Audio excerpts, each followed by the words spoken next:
انسانوں کی اکثریت تو ان پر مشتمل ہے جو بے حس ہوتے ہیں اور غبی ہوتے ہیں. جو ہو جائے ڈھیٹ انسان، کسی چیز کی کوئی خاص، بس اپنی فکر ہے، اپنے بطن اور فرج کے تقاضے ہیں، مال جمع کرنا ہے، اس سے آگے کوئی اور فکر نہیں، کوئی سوچ نہیں، کوئی احساسات نہیں. کسی کے دل پر کیا بیت رہی ہے ہمیں کیا، وہ جانے. کوئی بھوکا ہے ہمیں کیا، ہم کسی کے ذمہ دار تو نہیں.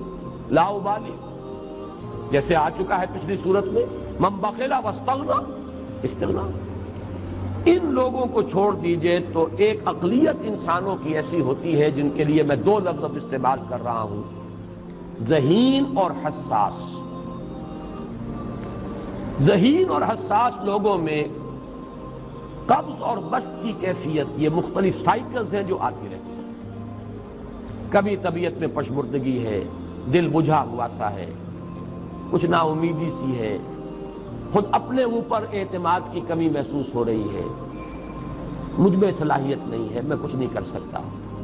اب تک جو کچھ کیا اسبا بھی ہے، امنگ بھی ہے، امید بھی ہے، روشن پہلو نظر آ رہے ہیں. قبض کی کیفیت میں تاریک پہلو نظر آتے ہیں، مایوسی کے پہلو نظر آتے ہیں، پیسیمزم کی کیفیت.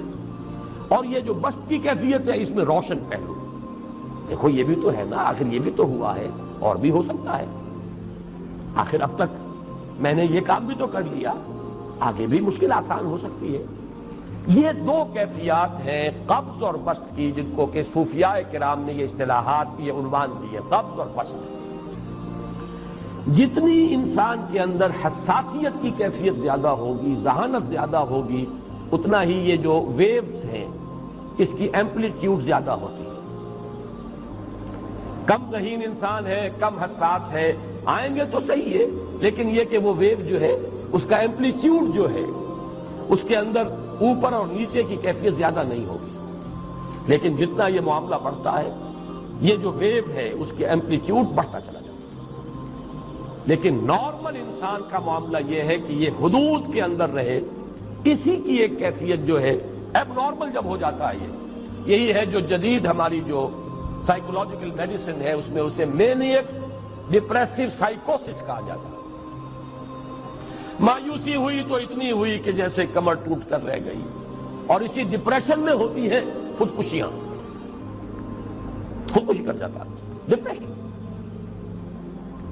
کچھ روشن پہلو نظر ہی نہیں آ رہا. اور جب کیفیت ہوتی ہے انشراح کی تو آدمی خوب بھاگ رہا ہے، دوڑ رہا ہے، امنگ ہے، محنت ہے، دوڑ رہا ہے، امیدیں ہیں، اب ہر چیز کا روشن پہلو نظر آ رہا ہے. عجیب ہے یہ. اصل میں مجھے کچھ تجربہ بھی ہوا ہے، ہمارے خاندان میں بھی یہ مرض موجود رہا. میرے والد مرحوم کافی طویل عرصے اس میں ایک ڈپریسو سائیکوسس کے مریض رہے. کچھ ہوتا ہے یہ معاملہ. ویسے بھی شاید ہمارا خاندان جو ہے اس کیٹیگری میں آتا ہے جس میں ذہانت نسبتاً کچھ زیادہ ہے، حساسیت بھی نسبتاً کچھ زیادہ ہے. یہ دوسری بات ہے کہ کوئی شخص جو ہے یہ فلسفے کے طور پر اختیار کر لے کہ اپنے آپ کو ڈھیٹ بنا لینا ہے، یہ فلسفہ بھی بن سکتا ہے. لیکن یہ ہے کہ اگر آدمی چھوڑ دے اپنی طبیعت کو تو یہ دونوں کیفیات آتی ہیں. انہی کیفیات میں اگر یہ جو اپورڈ اینڈ ڈاؤنورڈ موومنٹ ہے یہ ایک حد سے نکل جائے تو یہ بیماری ہے مینیک سائیکوسس، مینیک ڈپریسو سائیکوسس. اس میں جب آدمی ہوتا ہے وہ اپر کیفیت میں تو اس کے اندر بڑی عظیمت ہے، روشنی ہے، امید ہے، لوگوں سے گفتگو کر رہا ہے، حق بول رہا ہے، خوب جو ہے محفل کے اندر. اب وہ محفل میں اسے دلچسپی محسوس ہو رہی ہے اور اسے ہر چیز کا روشن پہلو نظر آ رہا ہے، خود اپنے وجود کا بھی روشن پہلو، دوسروں کے وجود کا بھی.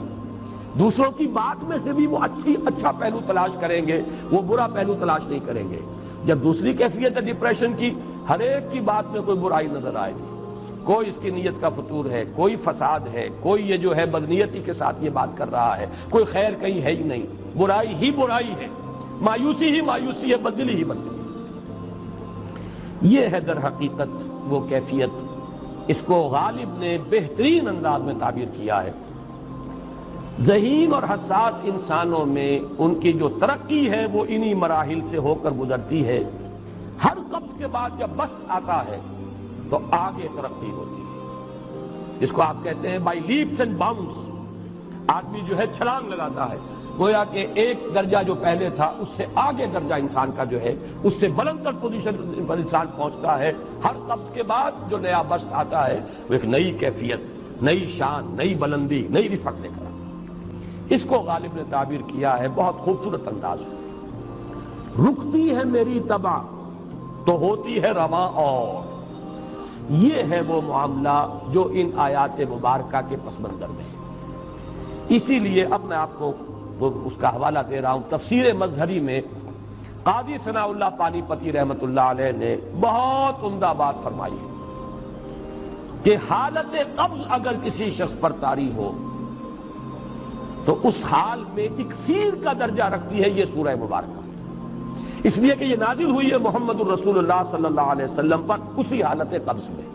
اس میں اب اللہ تعالیٰ فرما رہے ہیں والضحیٰ، قسم ہے دن کے دھوپ چڑھنے کے وقت کی، واللیل اذا سجا، اور قسم ہے رات کی جبکہ وہ چھا جائے یا ساکن ہو جائے، سجا کے دونوں معنی سکون۔ ما ودعک ربک وما قلی، آپ کے رب نے آپ کو رخصت نہیں کیا ہے، نہ ہی وہ آپ سے ناراض ہوا ہے۔ وللآخرۃ خیر لک من الاولی، اور اس کے بعد جو وقت آئے گا اس قبض کے بعد وہ پہلی سے بھی بہتر ہوگا۔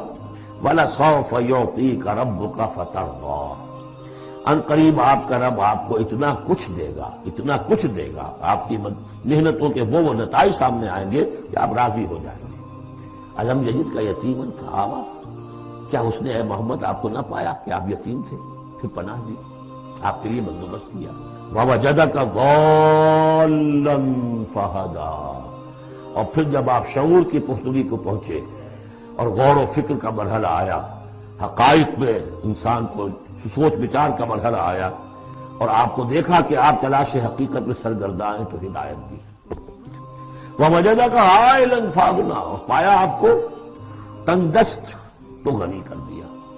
فَأَمَّا الْيَتِيمَ فَلَا تَقْهَرْ، ہم نے آپ کو یتیم پایا، پناہ دی، اب آپ بھی یتیم کے سرپرستی کیجئے، کسی یتیم کو اس کے اوپر کوئی جبر نہ ہو، سختی نہ ہو۔ وَأَمَّا السَّائِلَ فَلَا تَنْهَرْ، اور آپ جبکہ تلاش حقیقت میں سرگرداں تھے تو ہم نے آپ کو ہدایت دی، اسی طریقے سے اب آپ کو بھی کوئی شخص سائل بن کر آپ کے پاس آئے سوال کرے اسے جھڑکنا نہیں ہے۔ وَأَمَّا بِنِعْمَةِ رَبِّكَ فَحَدِّثْ، اور جو ہدایت تمہیں دی ہے ہم نے اب اسے عام کرو، یہ نعمت ہے، آپ کے رب کا انعام ہے، یہ ہدایت جو آپ کو عطا ہوئی ہے اس کو بیان کرو۔ اس کے بیان کرنے میں یہ بھی ہے کہ اللہ کے انعامات کا چرچا انسان کرے اس کا شکر ادا کرنے کے لیے، اور یہ بھی ہے کہ اس کو پھیلائے اور عام کرے، دوسروں تک پہنچائے، ورنہ وہ بخل ہو جائے گا کہ وہ دولت جو ہے ہدایت کی اس کو آدمی صرف اپنی ذات تک محدود رکھے اور اس کا جو خیر ہے وہ